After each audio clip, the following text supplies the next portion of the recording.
Excella Education Study in USA assured scholarship. Contact 9881 96666. నమస్తే, welcome to I dream. నేను మహేశ్వరి. చాలామంది బయట ఫుడ్ ఎక్కువగా తీసుకుంటున్నారు. ఇది ఆరోగ్యానికి మంచిది కాదు, ఇంట్లో చేసుకునే ఆహారం తీసుకోండి, ఇది అన్ని రకాల మీకు అద్భుతమైన ఔషధంగా ఉంటుంది అండ్ ఆరోగ్యాన్ని ఇస్తుంది అనేసి అంటూ ఉంటారు. నిజంగానే ఇంట్లో చేసుకునే వంటలు అంత ఆరోగ్యాన్ని ఇస్తాయా? దీని గురించి మాట్లాడడానికి మనతో పాటు ఉన్నారు ప్రముఖ ఆయుర్వేద వైద్య నిపుణులు డాక్టర్ చిట్టిబొట్ల మధుసూదన్ శర్మ గారు. వారేం చెప్తారో వారి మాటల్లోనే తెలుసుకుందాం. నమస్తే సార్. నమస్తే సార్, చాలామంది బయట ఎప్పుడైనా ఫుడ్ తీసుకున్నాం అనుకోండి, బయట ఫుడ్ ఎందుకు తింటావు, అనవసరంగా ఆరోగ్యం దెబ్బతింటుంది, ఇంట్లో చేసుకోవచ్చు కదా అనేసి అంటూ ఉంటారు పెద్దవాళ్ళు. నిజంగా మనం ఇంట్లో చేసుకునే ఆహారం మనకు ఆరోగ్యాన్ని ఇస్తుందా? రోగాలు అనేవి చిన్న పెద్ద పేద ధనిక ఇట్లాంటి తారతమ్యం లేకుండా డాక్టర్లు ఇతర వృత్తుల వారిని తేడా లేకుండా అందరికీ వస్తున్నాము ఈ రోజుల్లో. మీరు అడిగేసరికి నాకు ఒక విషయం గుర్తొస్తుంది. ఆహార సంభవం వస్తువు రోగశ్చ ఆహార సంభవ అంటుందమ్మా మన ఆయుర్వేద వైద్య విధానం. అంటే ఆహారం వల్లనే ఈ యొక్క దేహం ఉద్భవించిందని, ఆహారం వల్లనే వ్యాధులు వస్తున్నాయని చెప్పేసి స్థూలంగా దాని అర్థం అమ్మా. ఆహార సంభవం వస్తువు రోగశ్చ ఆహార సంభవ. ఆహారం వల్లనే శరీరం ఉద్భవిస్తుంది, ఆహారం వల్ల రోగాలు కూడా వస్తున్నాయి. కానీ ఈ రోజుల్లో కొంతమంది ఉదయం నుంచి రాత్రి దాకా కేవలం ఇంట్లో చేసినటువంటి ఆహారం తినేవాళ్ళు మన సమాజంలో ఉన్నారమ్మా. కొంతమంది కంప్లీట్గా బయట ఫుడ్ తినేటువంటి వాళ్ళు మన సమాజంలో ఉన్నారు. కొంతమంది పరిస్థితులను బట్టి, అవకాశాలను బట్టి ఒక్కోసారి అక్కడ ఒకసారి ఇక్కడ, సమాజం కదమ్మా, అన్ని అనుకున్నట్టు జరగకపోవచ్చు. అటువంటి వాళ్ళు మన సమాజంలో కొంతమంది ఉన్నారు.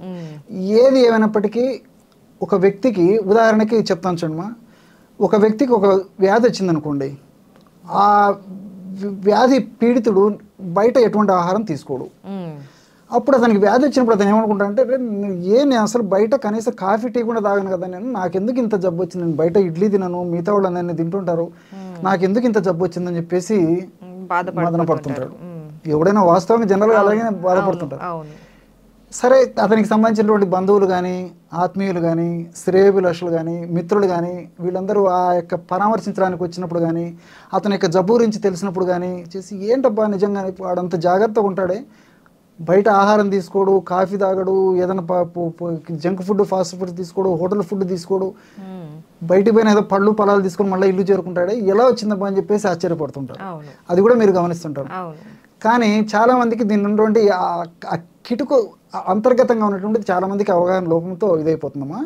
కాబట్టి మీరు అన్నట్లు బయటి ఫుడ్తో, ముఖ్యంగా హోటళ్ళు, రెస్టారెంట్లు, మెస్సులు, తోపుడు బండ్లతో చేసినటువంటి ఆహార పదార్థాల కంటే ఇంట్లో చేసినటువంటి ఆహార పదార్థాలు మాత్రం మంచిదే, కాదని లేదు. కానీ దీనికి కూడా కొన్ని పరిధులు, పరిమితులు ఉన్నాయని చెప్పేసి చెప్పక తప్పదమ్మా. ఇక్కడ ఇంట్లో చేసుకునే వాటికి కూడా అవునమ్మా, చెప్తాను.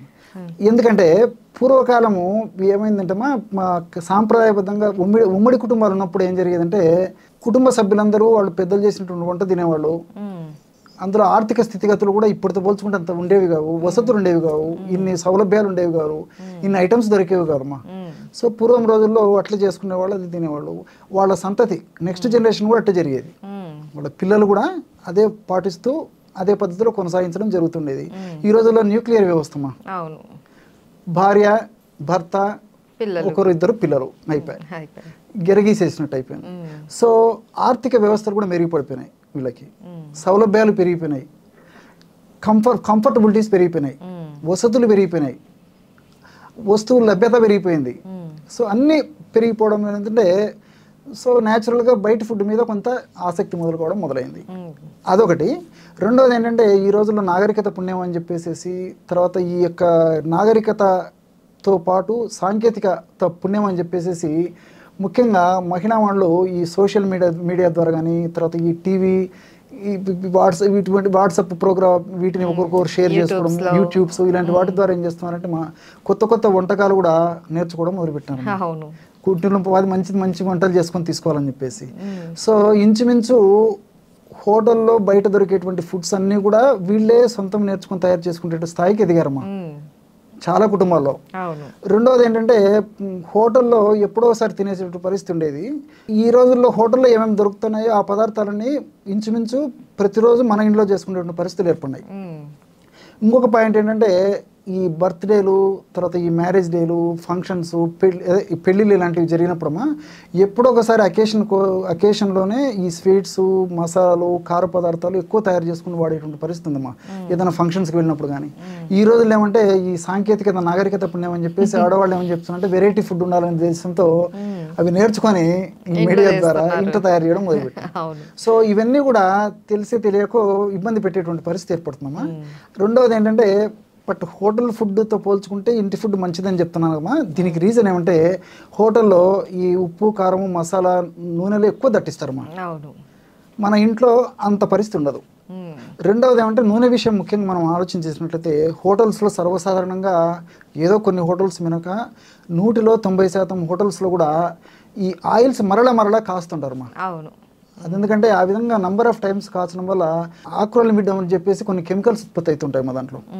సో ఈ కెమికల్స్ ఉత్పత్తి కావడం వల్ల ఏమవుతుందంటే ఇవి క్యాన్సర్ కారకాలు అని చెప్పేసి కూడా ప్రూవ్ అయిందమ్మా. కొంతమంది ఇది క్యాన్సర్ నుండి కలుగజేస్తుంటాయి అనమాట. యాక్రిలమైడ్, అది ఆ కెమికల్ యాక్రిలమైడ్.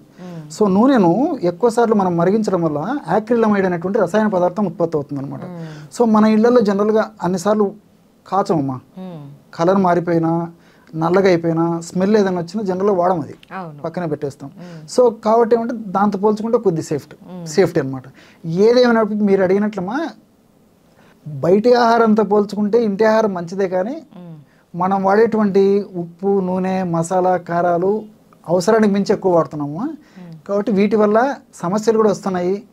నేను చెప్పాను కదమ్మా, ఇంట్లో పరిశుద్ధంగా ఇంట్లోనే ఆహారం తీసుకునే వాళ్ళలో సమస్యలు వస్తున్నాయి, బయట తీసుకునేటువంటి వాళ్ళలో సమస్యలు వస్తున్నాయి. ఏంటంటే వీళ్ళకి కొద్దిగా సమస్యలు తక్కువ ఉండొచ్చు కానీ సమస్యలు వీళ్ళకి వస్తున్నాయి. బీపీలు వస్తున్నాయి, షుగర్లు వస్తున్నాయి, హార్మోనల్ ప్రాబ్లమ్స్ వస్తున్నాయి, వెయిట్ వస్తున్నారు, అన్నీ వస్తున్నాయి కదమ్మా, అందరికి వస్తున్నాయి. సో ఇక్కడ ఏం చేయాలంటే ఇంట్లో తీసుకునేటువంటి ఆహారం మంచిది.